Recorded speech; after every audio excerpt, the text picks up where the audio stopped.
இந்த தேர்தலில் பரப்புரையில் தமிழ்நாடு முழுவதும் சுற்றுப்பயணம் செய்ததில் மாண்புமிகு முதலமைச்சர் அண்ணன் தளபதி மு.க. ஸ்டாலின் அவருடைய நன்மதிப்பு உயர்ந்திருப்பதை காண முடிந்தது.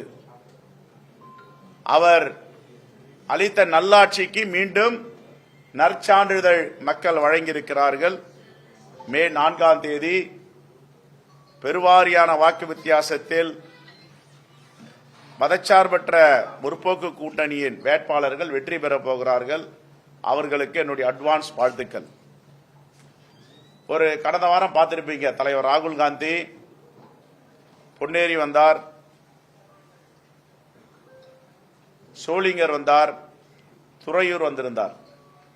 அந்த கூட்ட ஏற்பாட்டை காங்கிரஸ் கமிட்டி தலைவர் என்ற முறையில் நான் ஏற்பாடு செய்திருந்தேன்.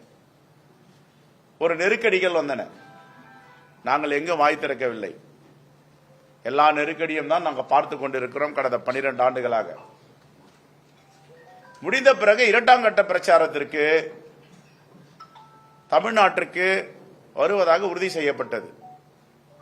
கன்னியாகுமரியில் குளச்சல், திருநெல்வேலியில் நாங்குநேரி, தூத்துக்குடியில் ஸ்ரீவைகுண்டம் திட்டமிட்ட பிறகு அன்றைய மறுநாள் நான் காலை செல்ல வேண்டும். நான் என்னுடைய தொகுதியில் படப்பையில் ஒரு அலுவலகத்திலும் வீட்டிலும் தங்கியிருக்கிறேன். என்னுடைய வீடு குக்கிராமம், மணிமங்கலம்.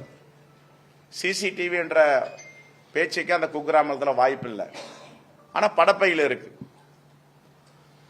அன்றைய முன்தினத்தில் இருந்த 6 கார்கள், இன்னோவா கிறிஸ்டா கார், தமிழ் பேச தெரியாத அதிகாரிகள் முற்றுகையிட்டிருந்தனர்.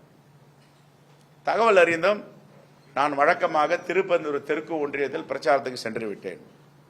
நான் சென்ற பிறகு என்னுடைய தேர்தல் வேலையை கவனிக்கும் படப்பையா மனோகரன் அவர்கள், அவர் தான் எந்த தேர்தலையும் 2016 தேர்தல், 21, 26 தேர்தலுடைய முக்கியமான தலைவர், திராவிட முன்னேற்ற கழகத்தின் ஒன்றிய செயலாளர், காஞ்சிபுரம் மாவட்டத்துடைய ஊராட்சி பஞ்சாயத்துடைய தலைவராக இருப்பவர்.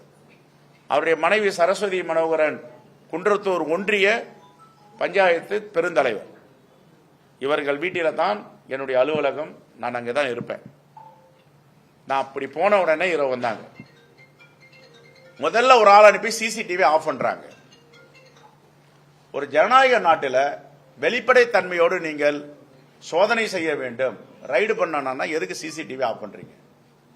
சிசிடிவி ஆஃப் பண்ணிட்டீங்க.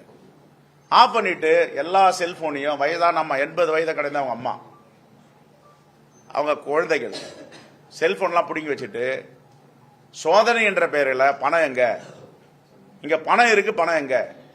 அவருக்கு நிறைய சால்வை வரும், புத்தகங்கள் வரும், அதெல்லாம் கட்டுக்கட்டியா கட்டி வச்சிருக்காரு. அதெல்லாம் போட்டு பிரிச்சு பீரோவெல்லாம் திறந்து, கட்டில திறந்து உடைச்சு எல்லாத்தையும் பார்த்துட்டு எதுவுமே கிடைக்கல. சிசிடிவி புட்டேஜை நாங்க பார்க்கணும், ஆன் பண்ணுங்க. ஆன் பண்ணி பாக்குறாங்க. காய்கறி வாங்கிட்டு வர பேகு, இந்த பேக் எங்க இருந்து வந்துச்சு, இது எங்க போச்சு, கிச்சனுக்குள்ள போகுது.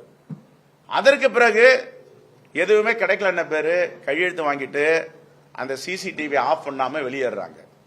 வெளியேற ஆதாரங்கள்லாம் எங்ககிட்ட கிடைச்சிருக்கு.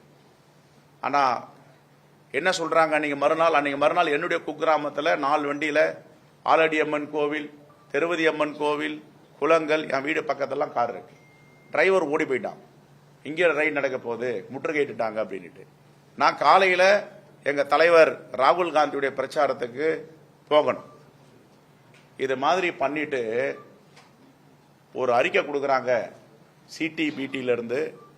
நாங்க அவர் வீட்டை சோதனை செய்யல, நாங்க எங்கேயுமே சோதனை செய்யலன்றதுனால எங்க அப்பா புதருக்குள்ள இருக்கான்ட்டு அதுல ஒரு லைன் எழுதுறாங்க, இன்டெலிஜென்ஸ் சோர்ஸ். சில இன்டெலிஜென்ஸ் சோர்ஸ் சொல்லிச்சு. என்ன சொல்லிச்சு, எங்க போனீங்க, அதை சொல்லணுமா சொல்லக்கூடாதா? திருப்பெரும்புதூர் தொகுதியில, என்னோட தொகுதியில எத்தனை இடத்துல நீங்க ரைடு பண்ணீங்க, என்ன எடுத்தீங்க? இது 19, 20 நடந்த சம்பவம்.